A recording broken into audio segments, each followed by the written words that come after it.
CJ Scarcipino here with the Rocket Report. I am sitting here with Jay Bishop, Assistant Principal, Streetsboro High School, and Brett McCann, High School Principal.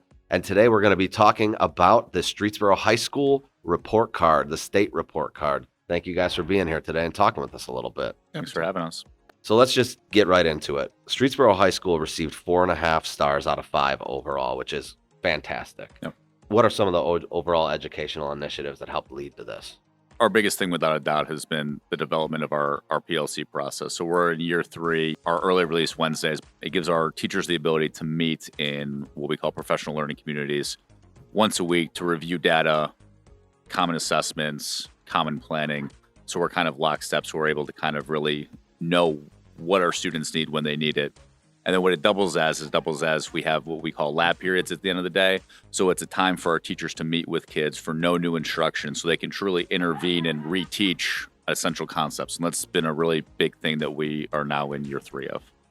And so you've been able to see the fruits of the labor, essentially. Yeah, we really have. So just looking at where our data was before COVID and looking at it after COVID, we've been really happy to really been able to get back to where we were, pre-COVID. Yeah, that's a fantastic rating for the high school, 4.5 stars.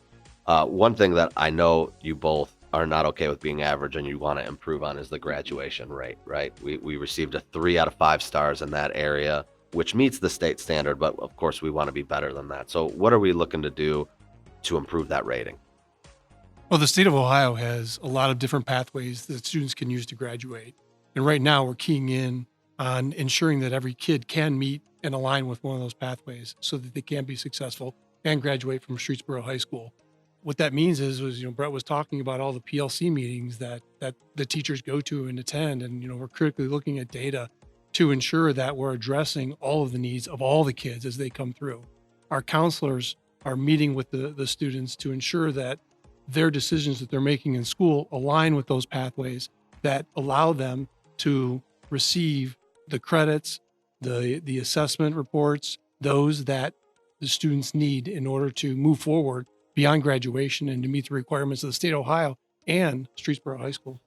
So Jay, you said that there's a couple different pathways. What type of pathways are there for our students to graduate? What are some of the pathways that they can take? For example, they can get some job training and then take a work keys assessment. Enlisting in the military is one option. So to piggyback off, what Jay was saying, in order for a student to graduate, they have to demonstrate competency in Algebra 1 and English 10. And for some of our students who might struggle with that, like Jay said, the biggest alternative pathway that we look at is what's called an industry recognized credential, where if students can demonstrate that they will be proficient in a workforce area, such as, customer service, retail, things of that nature. If students can demonstrate that in a manner that the state of Ohio is deemed acceptable, then students can utilize that alternative pathway.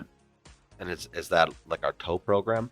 Part of that is our TOE program. The state of Ohio has some set curriculum that we look at. So like for some of our students who are struggling, and if we feel that they need kind of like that extra boost by the time they get to their senior year, there's some curriculum that we set them up with. It's called Rise Up. So a lot of our students, or not a lot, but a few of our students are in Rise Up right now, and that's the alternative pathway that they can utilize. But TOE is another great program. We're actually looking, with our new TOE coordinator, Mr. Gog, we're looking at starting basically a pre-apprenticeship program, which is another potential alternative pathway. And so what we want to do with TOE is, a lot of our students who are in TOE right now, they're working at, Wendy's, Walmart, things of that nature, which are great jobs, but a lot of them are just part-time jobs that our kids have. So what we're trying to do is we're working not only with Mr. Gog, our new TOE coordinator, and our guidance department, but we're also working with Mr. Amaya through the city of Streetsboro to really start a pre-apprenticeship program where our kids can, land some potential jobs like in manufacturing or customer service, things that they can really kind of carry with them after graduation and move into, true, full-time work. Let's move on to achievement and gap closing, where Streetsboro High School received 4 out of 5 stars. So what are we doing to achieve that type of success in those areas? I think a big thing what it comes down to is, again, just, looking at data and the idea that, we want to focus on every student. It's our kind of motto that if our kids are here in the building, like we will support, like we will do whatever it takes. So again, a big part of that is what are we doing as far as our intervention is concerned. So for example, we have a home-based period, which is 27 minutes, 4 days a week, Monday, Tuesday, Thursday, and Friday. We've kind of opened up the door for some of our teachers to really work with kids who need that reteaching, some of our kids who struggle. So when you look at like the gap closure, a lot of that is based on subgroups, whether it's racial subgroups, whether it's subgroups for students with disabilities, whether it's for your students who are deemed to be in the lowest 20% as far as the state's concerned. So really, focusing in on a lot of those students who traditionally struggle, giving them the additional resources and support that they need to make sure that we can really close that gap so that they can be as successful as any other student that walks into our building. So it sounds like between some of the data and the data analytics, and then also using that data analytics into your scheduling has kind of been a big difference maker here at the high school. Yeah, it's been a huge difference between the intervention period, which has been here for quite a while. And so for us, it was just finding different tweaks as far as maybe to how better utilize intervention. And between our early release Wednesdays, a big part of it is like we know our kids have more than enough time in the classroom, and our teachers do a great job. But what we know in education is that not every student is going to get all of the material right away. That's just a given.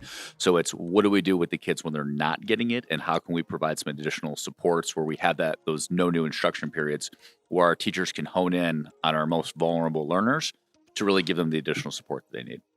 Well, kudos to the high school for recognizing that and finding ways to schedule accordingly to set students up for success. That's a big deal, and it shows in different pieces and areas of this report card. Speaking of which, you received 5 out of 5 stars in progress. That's a big deal. That's excellent, deemed by the state of Ohio. That's the highest rating you could get. We've heard a lot about how you've been successful. I'm assuming we're probably going to hear some of that in this segment as well. But how are you so successful in that area in terms of progress? A big part of it that we haven't talked about that really needs to be discussed is just, I think, the culture of our high school staff.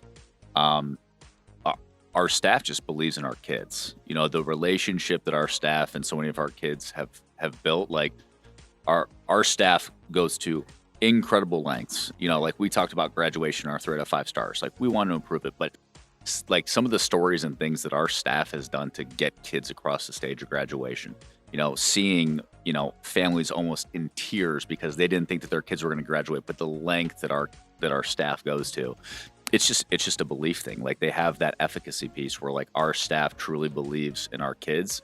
And that's a huge part of what progress is. It's about the idea that we can grow our kids more than what the state expects us to, because that's what the progress measure is if you're getting 3 out of 5 stars, it's that kids grow at an expected rate. We're getting 5 out of 5 stars because our kids are growing at a rate that is way higher than the state expects them to. And that's an efficacy piece. That's the fact that our staff believes in our kids.